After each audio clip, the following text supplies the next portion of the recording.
Hey, what's going on? My name is Zach, and 5 years ago when I got into flexibility training, I didn't know the first thing about how to stretch or how to get more mobile, but I wanted to learn handstands, so I needed to get more flexible to make these skills start to work. And so over the course of these last 5 years, I learned a ton, and I wanted to share with you a few of the props that I've figured out are the most effective for getting more flexible in a meaningful way.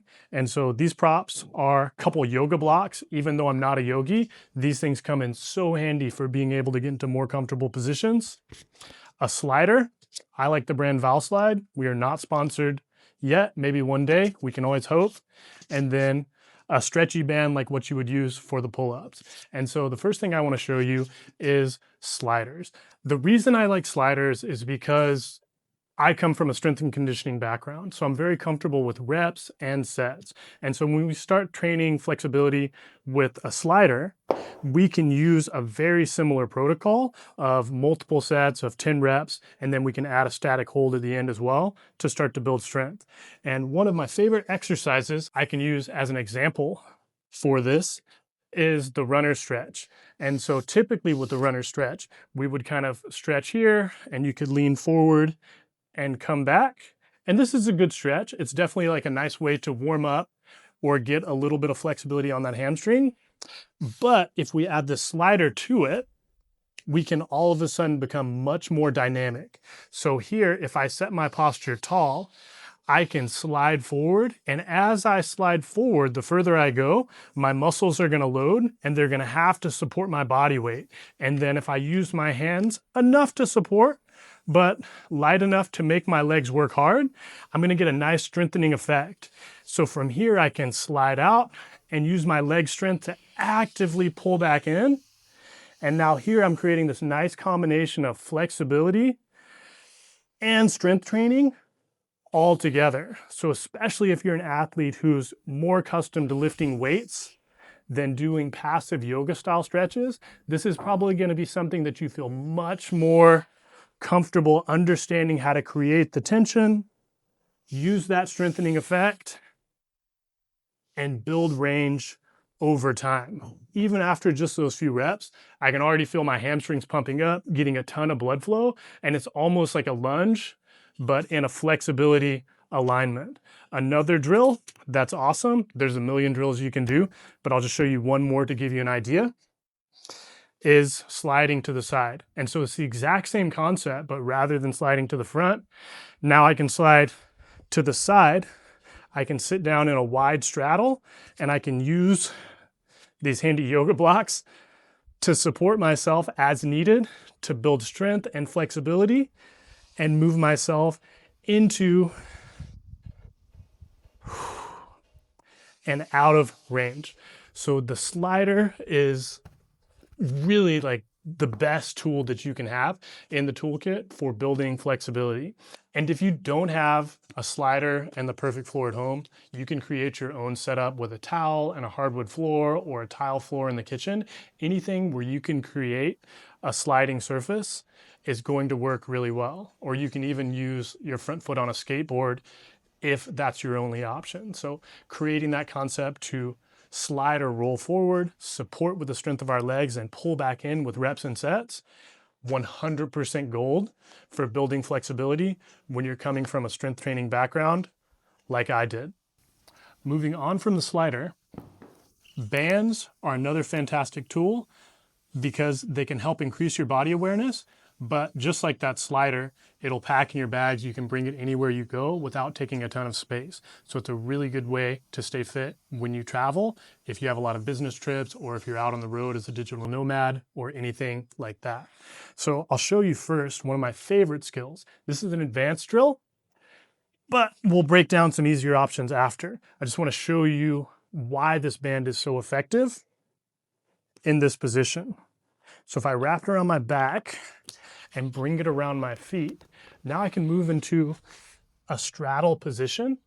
And so in this straddle position, as we're working split exercises, it's really quite important to keep the hips active with the glutes engaged, quads flexed, and the lower leg tight to protect our knees and our hip joint and keep the stretching into the big soft tissue, the muscle and the fascia, and the stuff that's going to move more effectively and adapt. And so without the band, I have to very intentionally squeeze all my muscles. But with the band pulling on my legs, it actually naturally, reflexively causes me to create that tension in my glutes, my quads, and then I'm more stable and going to execute the drill more efficiently and more safely, which is super important because flexibility takes a long time. And if you're doing the drills in an ineffective way or a way that's going to create imbalances, those imbalances are really going to add up over time. So if I can have everything stable because this band supports me and cues my body to activate in a more effective way, when I go into my stretch positions, I'm going to build flexibility in the muscles and the tissues that can handle it, and my joints and the stuff that's going to adapt either slowly or not at all are not going to get so much stress on them. So with that split drill, we could see the purpose of the band to create that cueing. And that's obviously a more advanced drill, but the main thing that's actually happening in that drill is we're straddling the knees apart to whatever ability that we understand or whatever ability that we're capable of. And then we're creating what's called anterior pelvic tilt. And that's something, in my experience coaching, my experience being around gyms, and my experience watching people move, that is a missing element that creates a lot of issues in training that needs to be better understood when people are learning to control their body in an effective way. And so if I turn sideways, if you look at my pelvis here and you imagine my pelvis is a bowl of water that's sitting level, if I turn my pelvis this way, arching the lower back, this is anterior pelvic tilt. And then if I come back to neutral and then under, this is posterior pelvic tilt. And so none of these positions are good and bad by themselves, but when we move, we want to be in control of the pelvis so that we can decide and intentionally move how we want to. The band can really help with awareness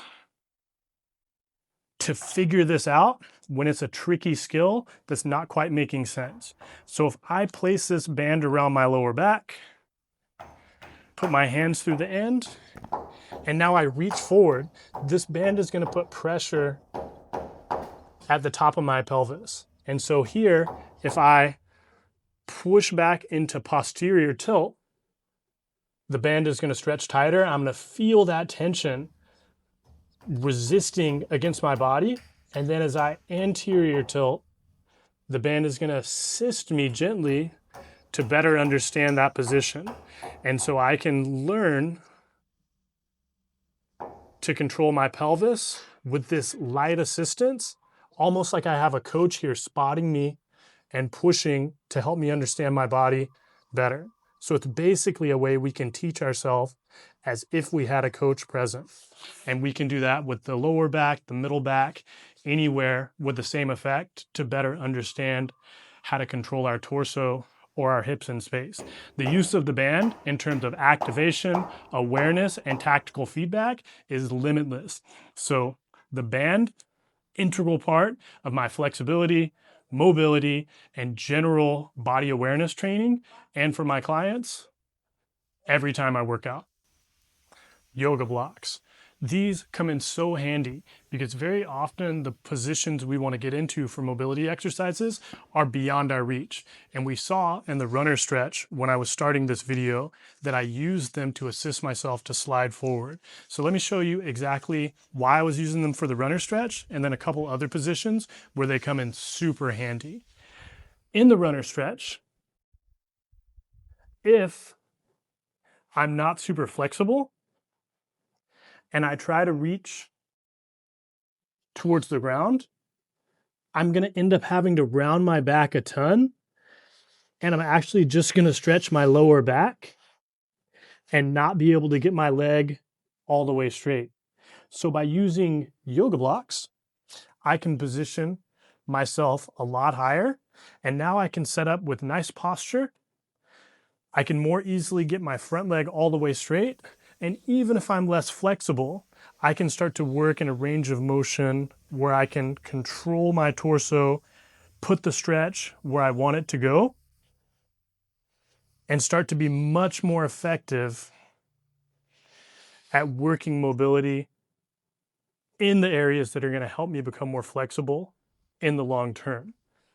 Another issue that happens, kind of bringing everything together that we worked on, is stretching the hamstrings using hinging exercises. So if we can put ourselves in a good position to have great body awareness by moving with quality, paying attention to how we're using our body, and using props like bands to help us build awareness around our pelvis, then we can learn to hinge effectively.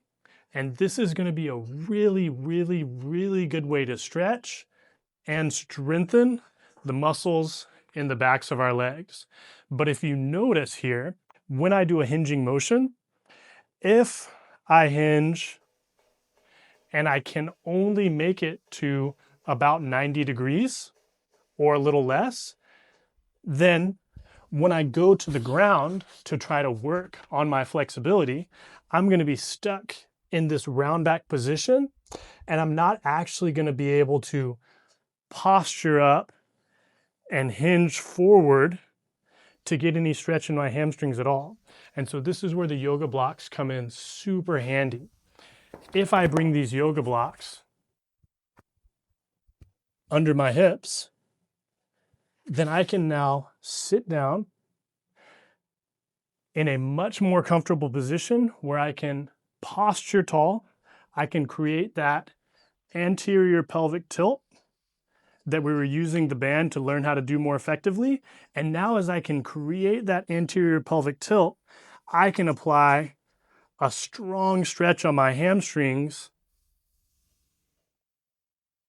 and start to do reps